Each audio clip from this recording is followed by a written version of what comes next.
थोड़ी देर के लिए इस बात पे गौर करें कि 20वीं शकील के सरकारी मुलाजिम पर इल्ज़ाम लगता है कि उसने हुकूमत के पैसे खाए हैं। हुकूमत उसके लिए इंक्वायरी टीम बनाती है।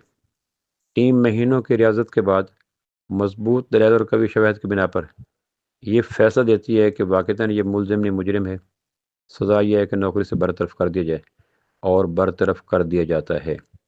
इस मुलाज़िम को पता चलता है कि इंक्वायरी टीम मुझसे जूनियर थी।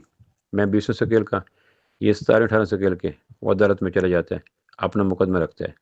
जज को जब यकीन हो जाता है कि वाक़ईतन टीम जूनियर थी, तो आने वहद में उसकी इंक्वायरी, उसकी फाइंडिंग और हुकूमत का अमल पैरा होना सबको ख़त्म कर देते हैं। काबा के रब की कसम, अंबिया के बाद सहाबा से सीनियर तरीन लोग कोई नहीं, और हम जूनियर तरीन लोग हैं। कम नसीबी ये है कि हम जूनियर सीनियर की इंक्वायरी कर रहे हैं। क्या तुरफ़ा तमाशा है कि इस दौर के बोने अपने से बड़े लोगों का कद माप रहे हैं।